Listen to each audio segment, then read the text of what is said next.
Hello Hoxians, and welcome to another video. For this week's video, we have the continuation of the Deep Rock Galactic iceberg. Now that we're done with the clear skies, let's get right onto the surface. But before we do any of that, drop a like, comment down below. I do love interacting with you guys. But we're only getting deeper, so strap on your seatbelts, grab your guns, and let's drop off. I do hope you're enjoying the series so far, and without further ado, let's get right into it. For our first runner-up, we have that DRG does not care about their employees. So I can't find any information on this topic, but I might have a theory.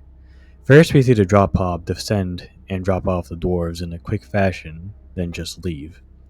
Second, DRG doesn't invest in any good equipment, leaving them with what is maybe the bare minimum, and give them beer to fight off hordes of alien arachnids. These three might not be valid, but it does raise an eyebrow. Now for our second entry, we have Leave No Dwarf Behind. In the game Deep Rock Galactic, the phrase Leave No Dwarf Behind serves as a motto or guiding principle of the Dwarven mining corporation known as Deep Rock Galactic. It encapsulates the strong sense of camaraderie and teamwork that exists among the dwarves in the game.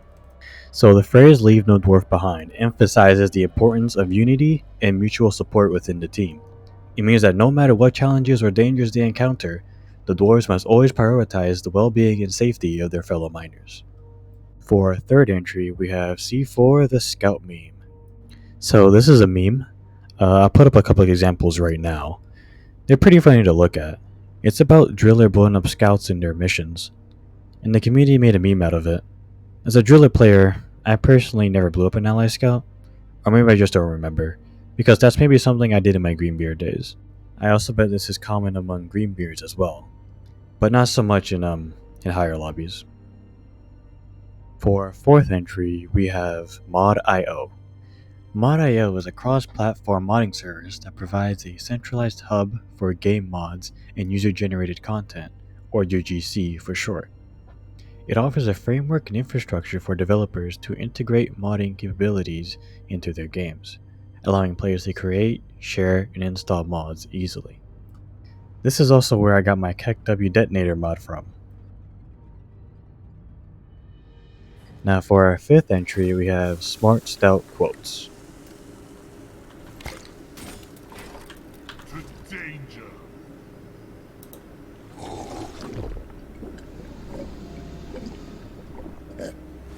Yeah!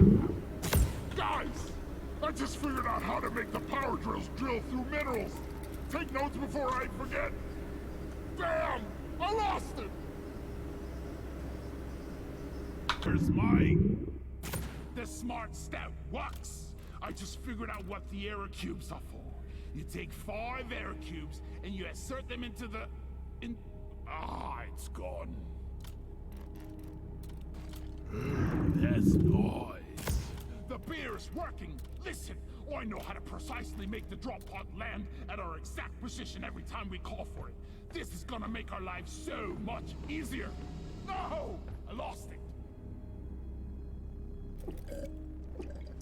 Get in my gut. Did you know that the melting temperature of dry granite at ambient pressure is 12,015 to 12,060 Celsius? However, that temperature is significantly reduced in the presence of water, putting it down to 650 degrees Celsius at just a few kilobars of pressure. Now for our sixth entry, we have the perk, It's a Bug Thing. So in Deep Rock Galactic, there is this perk called It's a Bug Thing. It's known for being a complete meme of a perk for how useless it is. What it does is when you ever come close to a loot bug, it explodes automatically whenever you come within a 5-meter radius of it. It is talked so poorly by the community for not being applicable at all at higher ranked lobbies. As a matter of fact, it's not very useful at all in most lobbies when you think about it. Unless you like getting loot bugs, you monster. So up next we have DRG Helmet. This is an event in your missions where you see a helmet somewhere on the ground. Whenever you go up to it, you have the option to activate it, and when you do, it pings a location on the terrain scanner. Your objective is to go to where the ping location is, and when you arrive, there should be a glow above a piece of armor there. Then you can claim your reward.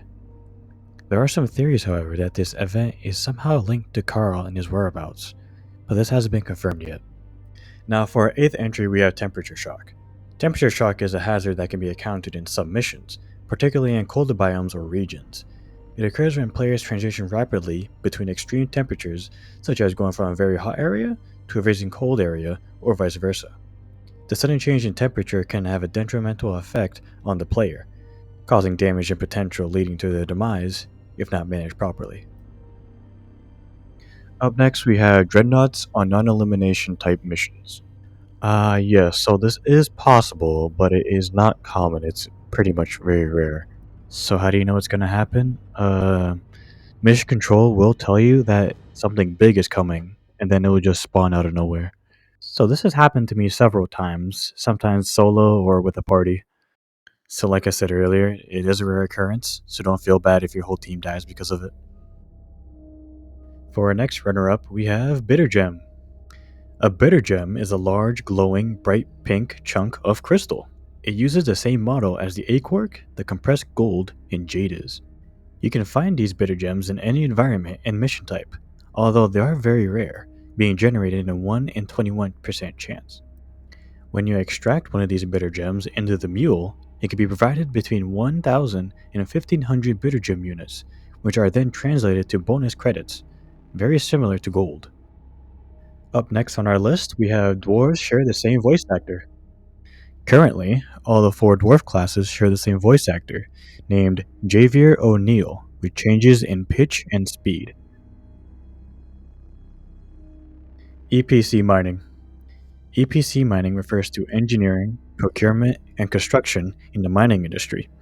It is a project delivery method that encompasses the entire lifecycle of a mining project, from design and engineering to procurement of materials and equipment, and construction of the mining facility itself. And for our final entry, we have the Crassus detonator. So it's the same as the bulk detonator, but with an obvious difference.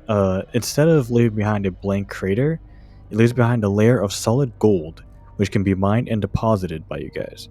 The amount of gold created depends on how much terrain is caught at the edge of its blast radius.